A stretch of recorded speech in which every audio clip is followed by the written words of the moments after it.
connaissance avec Fabienne Rouman, qui est une prophète, ou presque. Elle va nous expliquer pourquoi. Alors Fabienne, qui êtes-vous et que faites-vous? Alors, je suis Fabienne Rouman, donc je suis originaire de la Côte d'Azur. Très bien. Et j'écris des romans. Oui.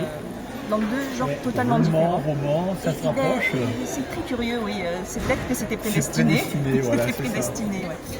Et en fait, mon premier roman, c'est une romance. Oui. Donc elle est en deux parties. C'est un triangle amoureux. Waouh.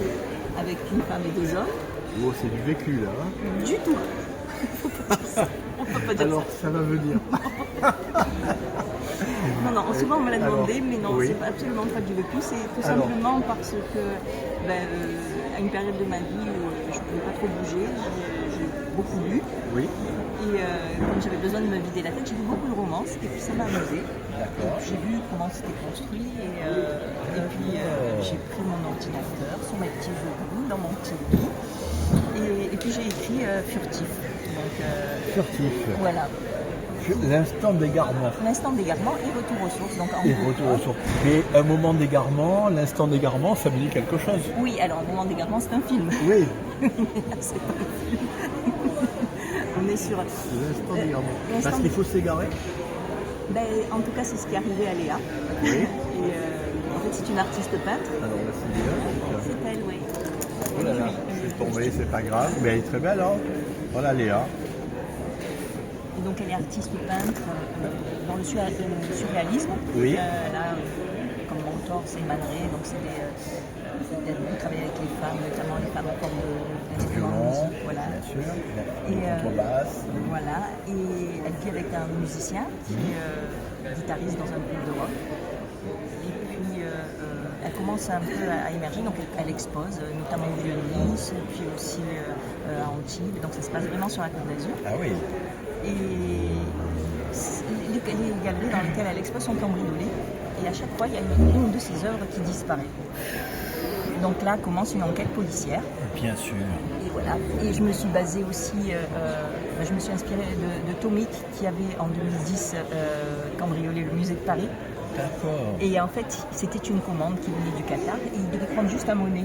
Mais c'était avant le musée du Louvre, elle était déjà inspirée. Oui, mais parce que en fait, ça avait défrayé la chronique parce que ce musée, il n'était pas du tout sous surveillance. Et donc, il a pris un Picasso, il a pris 5 œuvres dans ce... C'est pas mal pour un Picasso. Oui, sauf qu'il s'est fait arrêter. Ah oui, c'est dommage. Mais ça vous dirait d'avoir un Picasso au-dessus du lit? Je sais pas. Ah, c'est un spécial. Oui. Un fantasme avec une femme, 2 hommes, un Picasso. C'est le démarrage de la suite. Non, il n'y aura pas de suite là.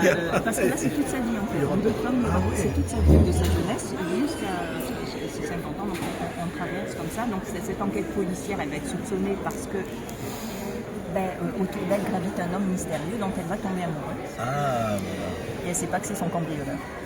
Magnifique. Et donc elle va devoir s'exiler en Suisse. Donc après. C'est tout, hein. Mais c'est la deuxième partie de l'histoire. Et c'est magnifique. C'est déroulant. On a parlé de Léa, mais la prophétie, quelle est la prophétie? La prophétie, c'est une histoire en fait que j'ai écrite au départ pour ma mère. J'avais une maman qui était druide et qui m'a donné ses enseignements comme le respect de la vie, l'amour universel. Tu es la fille de Padoravix? Mais au féminin, sans la barbe. Incroyable. Oui, mais c'est en fait c'est cet enseignement-là qui m'a suivi toute ma vie. Et puis un jour, je suis partie au Mexique et dans la région du Yucatan. Et dans le Yucatan, c'est les Mayas. Oui. Et en fait, j'ai trouvé un lien entre les rituels mayas et les enseignements de ma mère. Et comme elle me demandait toujours d'écrire un autre livre, elle était très malade. J'ai dit ok, je vais t'écrire un livre. Et donc l'héroïne s'appelle Nicoline, ma mère s'appelle Nicole. Ah voilà. Et vous avez essayé les champignons hallucinogènes au Mexique? Alors, dans mon livre, bien entendu. Oui. Et dans moi personnellement, non. Mais j'ai commencé cette histoire. Elle n'a pas eu le temps de la lire. Ah. Mais je l'ai entière dans ma tête et ça va être une saga. Donc j'ai fait déjà le tome 1, le tome 2. Je suis en train d'écrire le 3e tome. Oui, mais c'est normal. La Et trilogie. non, ça va être un peu plus long que ça. Bien. Je pense qu'il y aura peut-être 5 ou 6 Ah bah, si, c'est un bon volumes. chiffre. Voilà. Si, c'est un bon chiffre. Et j'en suis là. Alors voilà. Donc le destin des élus, c'est la genèse. Donc, il y a D'accord. beaucoup d'informations dedans et beaucoup de personnages. Oui. Parce qu'en fait, je les ai tous mis dans ce premier volume et ils se détachent à chaque fois dans les autres tomes Oui. deux personnages qui étaient secondaires dans la genèse mais qui après deviennent les personnages principaux dans la suite. Donc là, on a bien sûr Nicoline et Zach. Nicoline et Zach, qu'on reconnaît bien sûr. Voilà. Et dans leur expédition au Mexique, en fait, ils sont assistés de Gwen et Balam. Et donc, Wow. Gwen et Balam, ensuite, Oui. continuent l'histoire. Le D'accord. troisième que je suis en train d'écrire, il s'appelle Zorik, l'enfant sacré. Oui. Zorik, l'enfant sacré. Et c'est l'enfant de Nicoline et Zach. Incroyable. Bon, ben écoute, écoutez, alors ça nous fait vraiment très plaisir, ça donne envie d'en savoir plus. Donc, et bientôt le film, pourquoi pas Oui, bien sûr. La saga, la série Netflix. Oui. Bon, nous allons demander scénariser, à là. Jean, Il faut scénariser. Jean Maltès, qu'en pensez-vous? Ah, je trouve que c'est un livre passionnant. On baigne effectivement dans le mystère, on a envie d'en savoir beaucoup plus. Et ça se lit facilement, hein, contrairement à ce qu'on pourrait croire.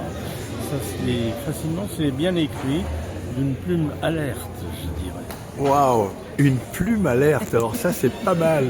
Alors une plume alerte dans le trio, ça peut être pas mal, et une plume alerte dans la prophétie, Ça il y a donne de quoi un peu de faire. légèreté, oui. Voilà, ben, merci beaucoup Merci. Fabienne Rouman.